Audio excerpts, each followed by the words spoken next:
Welcome to Confessions of a Fitness Professional. I'm your Fit Pro, Andra Anderson, and if you are watching this on YouTube, you will see the new big 1-5 behind me because I am so excited to be celebrating 15 years in the fitness profession. And along those lines, I love a list. So I have a list here for this week's confession of 15 things I've learned in my 15 years as a fitness professional. But first, can we just love this perfect, beautiful pineapple that I have atop my head?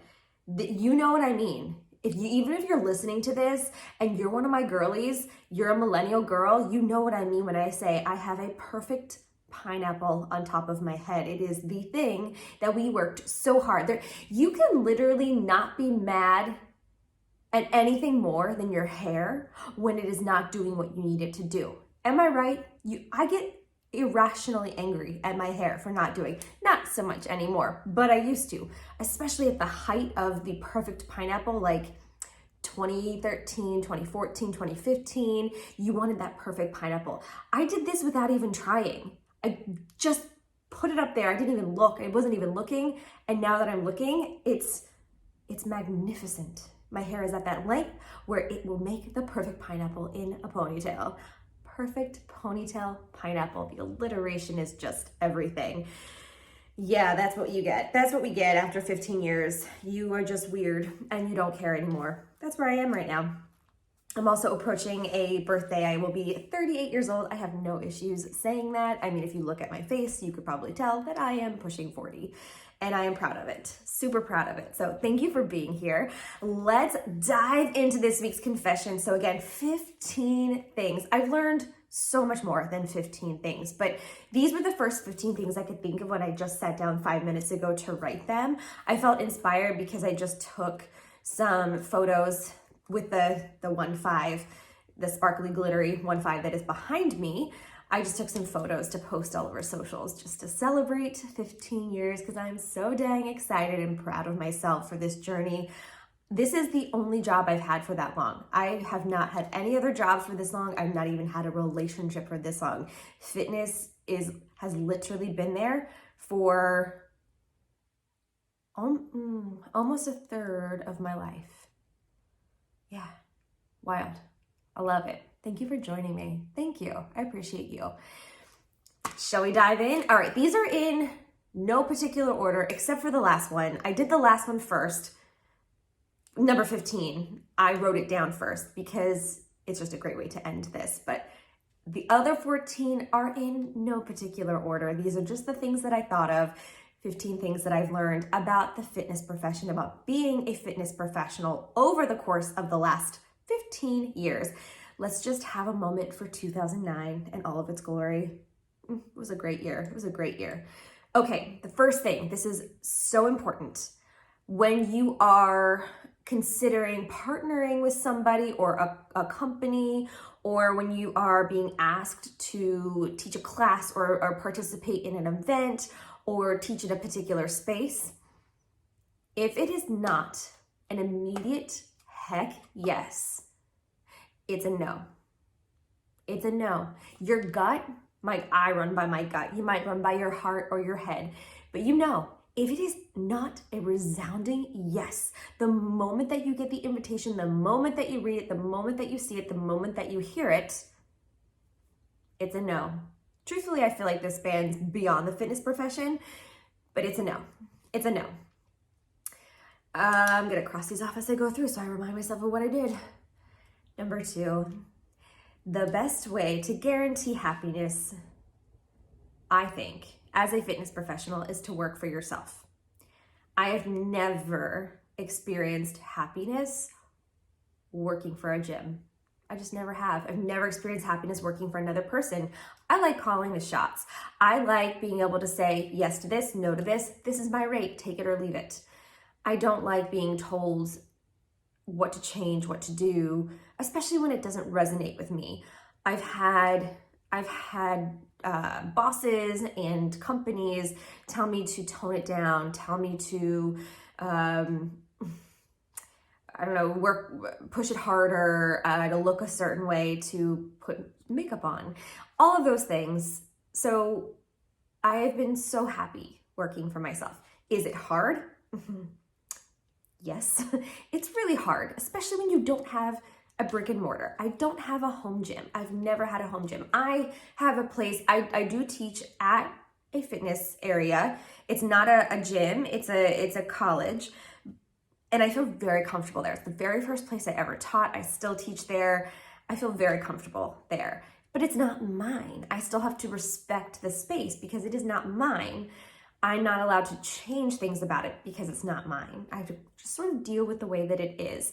So I know that about myself. I know that I really prefer having myself as my boss, to call the shots, to charge what I'd like, to offer what I would like. I've worked for companies and cultures that have said, you must teach X, Y, and Z. You must use these certain songs. You must do this, this, this. And starting off, when I didn't really know any better, it was okay. But gradually, as I came into my own as an instructor, I wanted different. I wanted me. And it was a much better recipe when I could just let myself be me. And that's been amazing for me. Now, it's not to say that working for a gym is bad. If you love it, you love it. Some people just absolutely love being a member of a team, cleaning toilets, but that's just not for me. That's not for me. Number 3, it's not your workout. It's not about you. I feel like we've done an entire podcast on this, but you as a fitness professional, when you are leading a class, it is not about you. It is not your workout. Sometimes as an added side benefit or bonus, you get a workout out of it. I teach high fitness. I do it with them. I get a workout.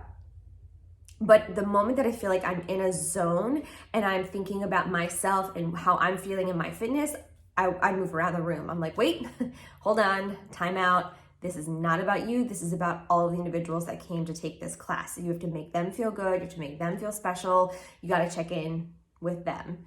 It is not about you. It's not about you, and it is absolutely not your workout. It's not.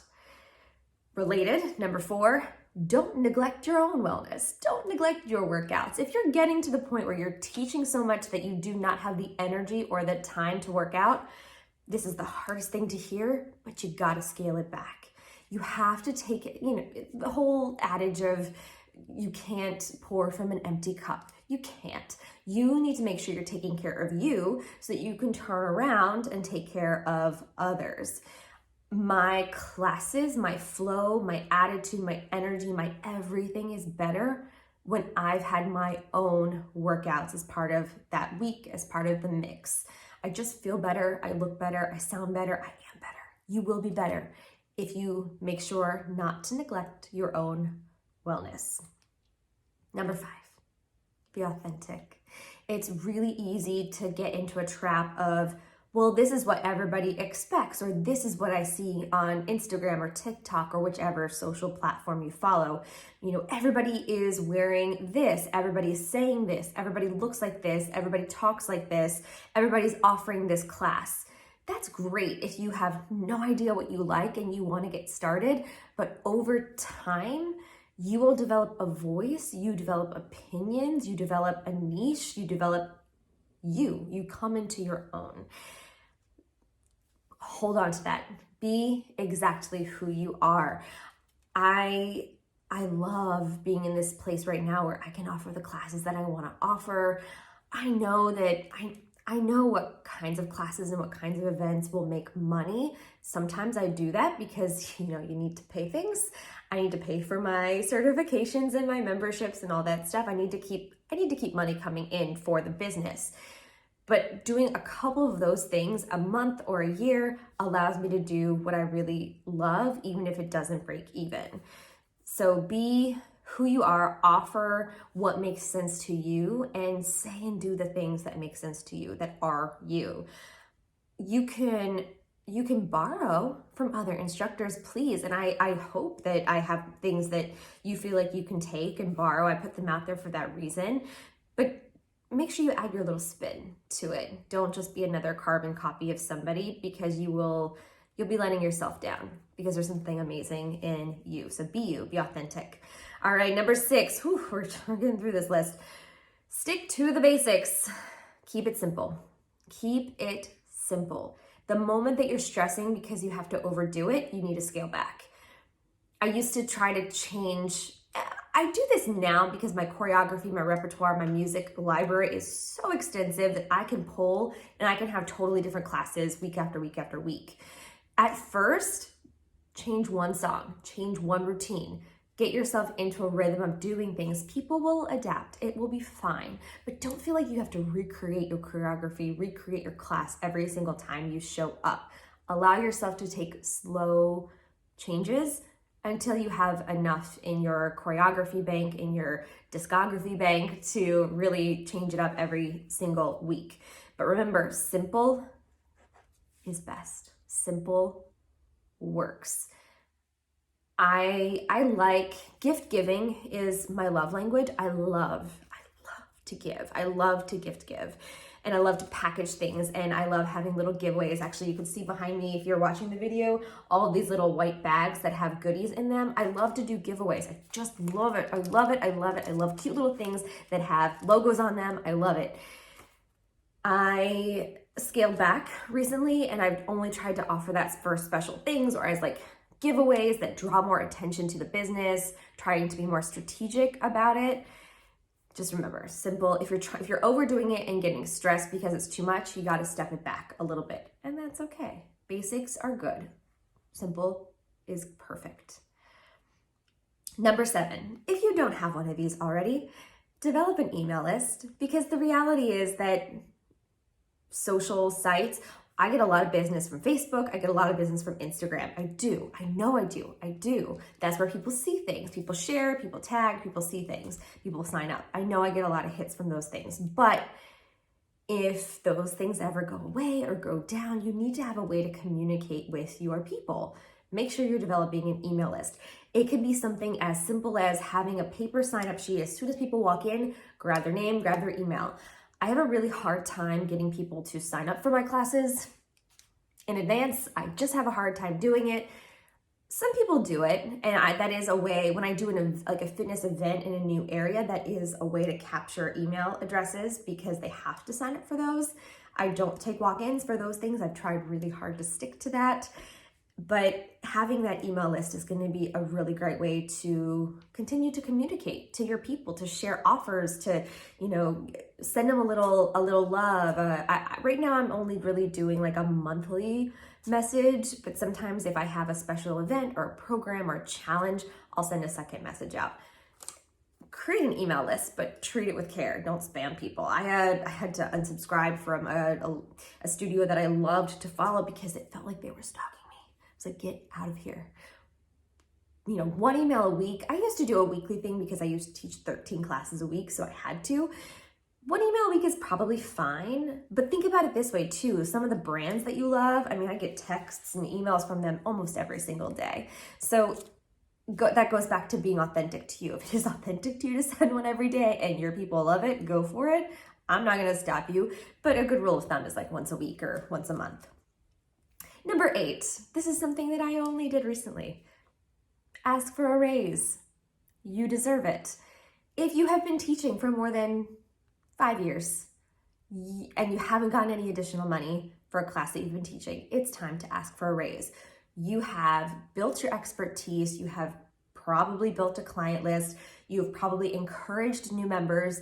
It's time for a raise. And don't be afraid to ask for what you think you're worth. I did that in the last year at a place I've been teaching since 2009. And they were like, okay. It was that easy. It was that easy. Hey. Ask for that raise. Number 9, trends are fun, but they come and go. I'm going to do a whole podcast on trends because there's just so much clutter in the fitness world, and you're like, what do I Orange Theory? No, Orange Theory is not cool. Do I solid core? Do I Pilates? What do I do? It was HIIT for the longest time, and then it was yoga every damn day, and then it was Hit It, and now it's all about Pilates, and barre is having its heyday, which I love. So trends will come and go. Remember, what was it? Number 6, stick to the basics. As long as you keep people feeling good, having fun, moving their bodies, you're good. It might come in a different package every so often, and sure, it's fun to jump on a trend. It's fun to go to those classes. It's fun to teach those classes and offer those classes. But remember, trends come and go. They will. So do not get yourself all worked up about becoming the next great Pilates instructor. Figure out what it is about Pilates that people like. Hint, its strength. They just don't know it. And give it to them. Find out what people want and give it to them. Number 10, attitude over everything. Even if you have had the crappiest day, rest in peace, white blazer that I dropped all my coffee on today, I still had to show up to my class and be amazing and love it and love people and be like, oh my gosh, I'm so excited you're here. Don't worry about, I smell like coffee. It's fine. Everything is great. Your attitude is what keeps people coming back. If you are constantly in a bad mood, like I wouldn't want to go to that class either. Do we slip up from time to time? Heck yes. And I do have some clients in classes that I can kind of commiserate with in my other professional career. So there is a little bit of like that fun chit chat before and after class. But the moment that music comes on, like Taylor Swift, we snap into place, right? Lights, camera, action, smile. I'm not saying be fake, like you want to be authentic. You know, sometimes people can connect with it. If you have had a really crappy day, people can connect with that. But if it's constantly happening, you have to sort of like check yourself and be like, is it a me thing? It's probably a me thing. So you got to figure out what to do about that. But your attitude is the thing that will keep people coming back. If you are like, look people in the eyes and greet them and say, I'm so excited that you're here, have fun in the class, or do the dang thing, people are going to continue to come back because it's going to be like, oh, that person has their stuff together. They really cared about me. They wanted to make sure I was having the best possible class. That's a rock star. I'm going to bring my friend next time. Just remember your attitude over everything, even if you've had a really crappy day. Just like lights, camera, action, smile. I love that. Oh, love me some Taylor Swift. Love it. All right, number 11, yes, fitness is a real job. Being a fitness professional is a real job. I know people, I have friends who do this full time. This is their gig. This is what they do. I have always had it as my extra gig, my side gig, but it is a legitimate job. Even though you're gonna work for a gym or a company or a corporation who will pay you for just that amount of time that you're in the class, just that 30 minutes or 45 minutes or just that hour, you know that the prep, the before, the during, and the after, it takes much longer than that. It is a real job. You have to get real certifications to be there. You have to prepare. You have to practice. You have to show up and show out. It's a real job. Don't let anybody tell you any differently. It's not just, oh, getting paid to work out. No, it's a job. It's a job. It's a real job. A real boy. Number 12.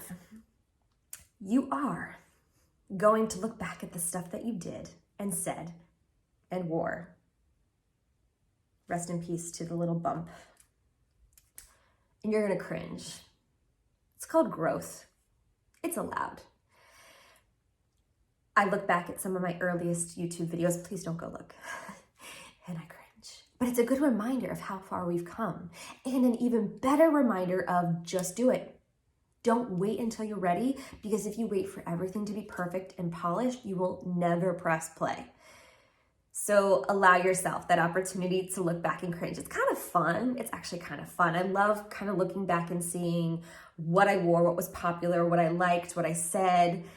There are some things I would say like, hey guys, don't say guys anymore. It's friends. Y'all, don't say guys. Make sure you are using accessible and reasonable pronouns, right? Make sure you're inclusive. Go big or go home. Let's get into our summer bodies. Like, no, I cringe so hard at all of those things that I used to do and say. And thank you for allowing me to grow in real time. Thank you for staying with me as we experienced that growth. We all did it together. You will cringe. And it's okay. Welcome to the club. That's when you know you've made it. When you look back and you cringe because you know how bad it was. You've made it. All right, we're getting there. Number 13, remind yourself of what it feels like to be new. So 15 years in, I try to have opportunities. I try to put myself in situations where I am a newbie because I want to remember what it was like to walk into something not knowing anything about it, not knowing what to expect, because it reminds me to be on the lookout for new people. I had a new person in one of my classes today that had never, ever, ever done yoga before. That's like, I go, ooh, that's gold to me. I love it. I am so honored. I'm honored to be the first time that you've stepped into a yoga class, the first time you've stepped into a class at all. I am beyond honored to be that person for you. So I try to do classes or sign up for things that I know I've never done before because I want to have that experience of being new so I can remember what it was like to be a little bit scared and a little bit anxious and not know what the heck was happening. Number 14. Monogram everything. Look, I'm wearing my FWA shirt. I've got my logo back there. I'm 2024 is the year of the logo. I am putting my FWA, I call it my monogram. It's really my logo, but I made it like a monogram because I love monograms. And because this is actually, this company, Marley Lily, does monograms. So I pretend it's my monogram and I get these shirts. This has been the year of monogramming and putting a logo and branding everything. I've done it to my my stretchy like workout bands. I put stickers on the mats that I let people borrow. I put stickers on the blocks that I let people borrow. I've put my logo, I wear a logo shirt almost every single class. Like I just put it all out there because it even if somebody doesn't pick up on it, they'll continue to see it. And then when they do see it, they'll know it's me and that, oh, I resonate with that. Oh, I like that. I enjoy that. Let me go check that out. So I've really tried to put my brand on everything. This has been a building branding year, 15 years in. And truthfully, my brand, my brand, yes, but my logo or like the packaging of my brand has been through quite an evolution. And the one that's behind me on the screen right now, that's been for the last few years, that's been pretty steady, but it started off not so cute. I should do like a looking back at all of the old logos. It's just so fun. It's so fun. Although this year I'm really experimenting with taking the circle out and just having I have a FWA on a barbell. And so when I went to brand my workout, my resistance bands, the picture could be bigger if I took that bounding circle of my logo out. So I played with that and I liked the way that looked. So I have different iterations of my logo, but brand everything, get your logo out there. But remember, it shouldn't be like the biggest thing. It should be tiny and in the corner, but it should be consistently on everything. And even allow yourself to have like a color palette too, like even put together in your mind like a media kit or a brand guide, something that is like, these colors are me. For whatever reason, I picked orange and teal. That one's kind of like a purpley blue, but orange and teal have been kind of my go-tos. Although for the seasons, I'll do pink I did all pink things for Barbie. I'll do green for March. I do softer colors for spring. I do like more browns and oranges for the fall. I'll change it through the seasons because it's just kind of fun, but play with that a little too. Let your creative side come through. And if you're listening to this and you're like, I have not a creative bone in my body, this is the kind of stuff, the Photoshop creation, all of those things. I learned how to do those things for one of my internships in college, and I just love it. So it comes to me. It's just something that I really like doing. But if you're listening to this, like, I need to do all these things, but I'm not good at it, get somebody in your world who is. There are plenty of people that would absolutely love to put together a brand kit for you. Hire somebody, hire it out. If you don't like to do it, hire it out. All right, those are 14 things. The last one, I intentionally left this for the last one, is that being a fitness professional is the best job in the world. I get to be part of people's day and story. And more often than not, I get to be the bright part of somebody's day. Like, how freaking cool is that? That I'll have people come to me and they're like, oh, I just had the worst day. I've been looking forward to this class all day. And they kill it and they leave feeling so empowered and full of sweat and full of energy. And you're like, yeah, we did that together. How freaking cool is that? Or, people look forward to their time with you because it's their me time and it's the only time that they allow for themselves.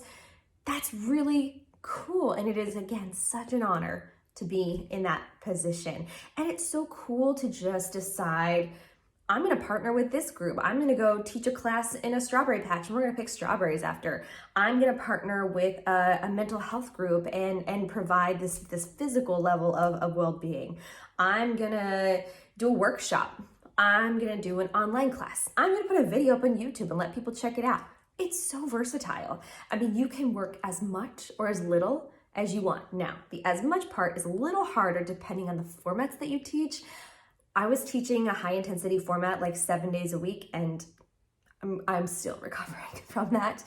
I don't think I'll ever go back to that, but I could certainly teach and lead yoga probably every day. I'm now looking into teaching internationally, like going on vacation and teaching. How cool is that we can just pick those certifications up and go with it? I mean, as soon as you build a little bit of confidence as an instructor, the limit does not exist. You can take it and do anything you want with it. And I love that. It literally is the best job in the world. So here's to 15 years. I'm so dang excited. Thank you so much for listening. Thank you for participating. And if you are a fitness professional or maybe even looking to break into the fitness profession, tell me what your favorite part is or something that you've learned that we all could benefit from. Put it in the comments. Make sure on YouTube you are liking and subscribing. Make sure you are subscribing on whatever podcast channel you're listening to. That just makes me feel so good. I ring a little bell every time I get a new subscriber. So just think of it as the next little bell ring. Thank you so much. That is our confession for this week. And I'll see you next time. Bye.